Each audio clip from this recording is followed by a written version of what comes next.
Assalamualaikum warahmatullahi wabarakatuh.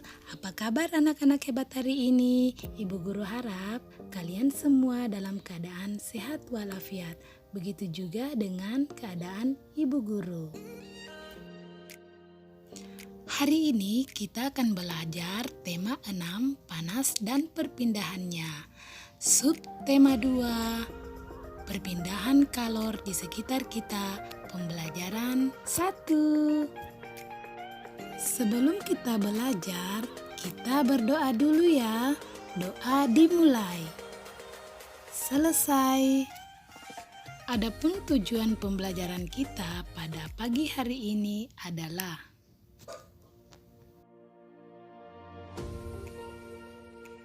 Nah, anak-anak hebat, perhatikan bacaan tentang Siti dan ibunya berikut ini.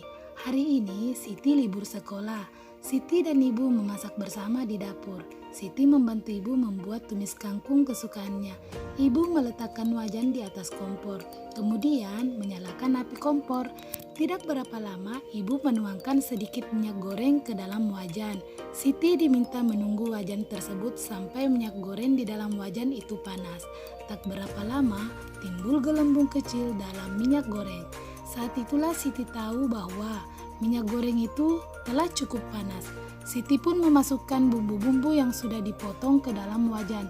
Sereng, terdengar suara dari dalam wajan ketika bumbu itu bertemu minyak goreng panas. Aroma bumbu pun menyebar di seluruh ruang dapur. Sedap. Bacaan di atas diperoleh dari sebuah buku cetak IPA. Buku merupakan salah satu contoh media cetak yang digunakan untuk memperoleh ilmu atau informasi. Buku itu sudah ada loh sejak zaman dahulu pada masa kerajaan Indonesia yang disebut kitab, berisi catatan tentang peristiwa atau hasil pemikiran seseorang pada masa itu.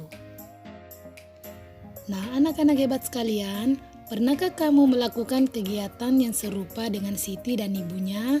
Menurutmu, sumber panas apakah yang digunakan Siti untuk memasak? Mengapa minyak dalam wajan itu bisa mengeluarkan gelembung kecil? Tanda minyak itu sudah panas. Apa yang sebenarnya terjadi? Dapatkah kamu menemukan peristiwa yang serupa yang dialami oleh Siti dan ibunya? Berbagai pertanyaan tadi dapat kita jawab setelah membaca bacaan berikut ini, yaitu perpindahan panas atau kalor. Pernahkah kamu membantu ibumu memasak sayur? Tahukah kamu mengapa api kompor dapat memanaskan air dalam panci sehingga sayuran yang ada di dalamnya menjadi matang? Pertanyaan serupa kan dengan yang tadi? Ya, kita jawab sama-sama.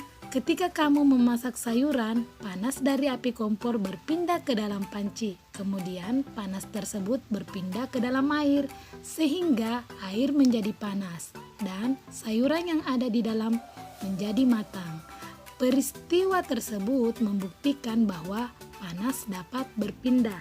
Contoh lain adalah letak matahari dari planet kita ini sangat jauh, yaitu sekitar 152.100.000 km. Akan tetapi, panas dari matahari dapat berpindah atau merambat ke planet kita, sehingga kita dapat merasakan hangatnya sinar matahari.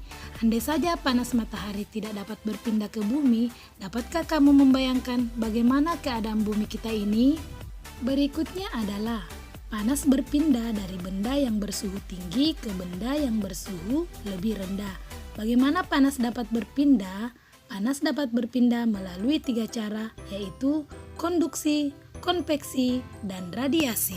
Konduksi adalah cara perpindahan panas melalui zat perantara seperti benda padat. Contoh konduksi adalah panci logam yang panas karena diletakkan di atas kompor yang berapi. Konveksi adalah perpindahan panas yang disertai dengan perpindahan bagian zat perantaranya. Misalnya, air di dalam panci yang dipanaskan hingga mendidih. Sedangkan radiasi adalah cara perpindahan panas dengan pancaran yang tidak membutuhkan zat perantara. Peristiwa radiasi yang terjadi sehari-hari adalah sinar matahari yang sampai ke bumi dan menghangatkan udara serta makhluk hidup di bumi. Nah, anak-anak hebat, bacalah kembali bacaan dengan seksama, lalu carilah kata-kata kunci atau hal-hal penting pada tiap paragraf dalam bacaan. Tapi sebelum itu, masih ingatkah kalian apa itu paragraf? Ya, betul sekali. Paragraf adalah suatu gagasan yang berbentuk serangkaian kalimat yang saling berkaitan satu sama lain.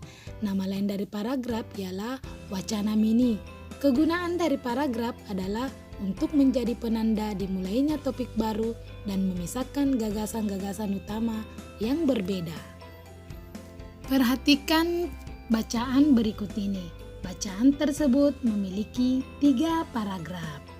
Nah, berikut ciri-ciri paragraf. Yang pertama adalah letak baris pertama agak menjorok ke dalam, biasanya mencapai 5 ketukan spasi untuk karangan biasa. Kedua, memakai pikiran utama yang dinyatakan dalam kalimat topik. Ketiga, memakai pikiran penjelas yang dinyatakan dalam kalimat penjelas. Dan yang keempat, memiliki satu kalimat topik utama dalam tiap paragraf. Anak-anak hebat, dari bacaan di atas, kita dapat mencari beberapa kata-kata kunci atau hal-hal penting dalam setiap paragraf. Contohnya adalah pada paragraf pertama, api kompor dapat memanaskan air dan sayuran di dalam panci. Kemudian contoh kedua yaitu panas dari api berpindah ke dalam panci. Untuk paragraf kedua, contohnya seperti ini. Letak matahari dari planet kita ini sangat jauh, sekitar 152.100.000 km. Akan tetapi, panas dari matahari dapat merambah atau berpindah ke planet kita tanpa melalui perantara apapun. Untuk paragraf ketiga yaitu, panas berpindah dari benda yang bersuhu tinggi ke benda yang bersuhu rendah. Untuk penugasan pertama pada hari ini adalah perhatikan kembali bacaan di atas. Kamu akan menemukan beberapa kata-kata yang dicetak miring atau digarisbawahi. Carilah arti kata-kata tersebut dari kamus dan buatlah kalimat dengan menggunakan kata tersebut. Contohnya yang Bu Guru kasih adalah kata pertama yaitu api. Arti kata api yaitu panas dan cahaya yang berasal dari sesuatu yang terbakar atau menyala. Contoh kalimatnya adalah api membakar rumah tersebut tanpa sisa dalam waktu 2 jam. Anak-anak hebat, lanjutkan ya mencari arti kata-kata di bawah ini dan buatlah kalimatnya. Setelah pembelajaran berakhir, kalian mengirim penugasan kalian di grup WhatsApp kalian. Baik anak-anak hebat, kali ini Ibu Guru akan mengajar kalian bagaimana membuat diagram atau peta konsep tentang perpindahan panas atau kalor. Beberapa kata bantu telah dituliskan untuk mempermudah kamu menulis kalimat penting yang mewakili setiap paragraf. Nah, perpindahan panas atau kalor ditunjukkan dengan peristiwa sebagai berikut ini. Yang pertama adalah api kompor dapat memanaskan air dan sayuran di dalam panci. Kemudian, perpindahan panas atau kalor ditunjukkan dengan peristiwa yaitu panas matahari dapat merambah atau berpindah ke planet kita tanpa melalui perantara. Kemudian perpindahan panas atau kalor terjadi dalam 3 cara dan contohnya. Yang pertama secara konduksi, contohnya yaitu panci logam. Kemudian konveksi, contohnya yaitu air yang dipanaskan di dalam panci. Nah yang ketiga adalah secara radiasi, contohnya sinar matahari yang sampai ke bumi. Agar kamu lebih mudah memahami peristiwa konduksi, mari kita lakukan kegiatan ini. Peristiwa konduksi dapat diumpamakan dengan kegiatan memindahkan buku secara estafet yang dilakukan oleh kamu dan teman-temanmu, seperti pada contoh gambar di bawah ini. Buku yang dipindahkan secara estafet kita umpamakan sebagai kalor dan orang yang memindahkannya sebagai zat perantaranya. Ketika kamu dan teman-temanmu memindahkan buku secara estafet, yang berpindah hanya buku itu saja, sedangkan kamu dan teman-temanmu sebagai perantara tetap diam di tempat, tidak berpindah. Begitu pula dengan peristiwa konduksi, hanya kalor yang berpindah, zat perantaranya tetap. Baik anak-anak hebat, kali ini kalian akan melakukan percobaan atau pengamatan untuk membuktikan perpindahan panas secara konduksi. Lakukan kegiatan berikut dengan mengikuti petunjuknya secara seksama. Adapun alat dan bahan yang dipergunakan dalam percobaan ini adalah: yang pertama, sebuah sendok dari logam; yang kedua, 200 ml air hangat; yang ketiga adalah sebuah gelas bening. Dengan catatan, mintalah bantuan orang dewasa untuk mempersiapkan dan menuangkan air hangat ke dalam gelas. Mulailah percobaan dengan mengikuti cara kerja berikut ini.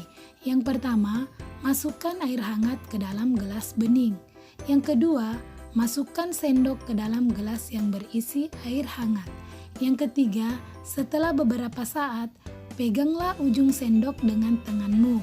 Kemudian langkah selanjutnya, tetaplah memegang ujung sendok selama lebih kurang 2-3 menit. Yang terakhir adalah catatlah apa yang kamu rasakan. Sebagai penugasan kedua, setelah melakukan kegiatan di atas, jawablah pertanyaan berikut sebagai panduan membuat kesimpulan. Kirimkan jawaban kalian ke grup WhatsApp kalian. Sebelum menutup pelajaran, ayo kita refleksi dulu. Catatlah hasil refleksi kalian pada buku catatan kecil kalian. Nah, anak-anak hebat, sekian video pembelajaran hari ini. Jaga kesehatan kalian dengan tetap menerapkan protokol kesehatan dimanapun dan kapanpun. Ingat pesan ibu 3M. Yang pertama adalah memakai masker. Yang kedua adalah mencuci tangan dengan sabun atau hand sanitizer. Yang ketiga, menjaga jarak minimal 1,5 meter. Stay safe and stay healthy. Assalamualaikum warahmatullahi wabarakatuh.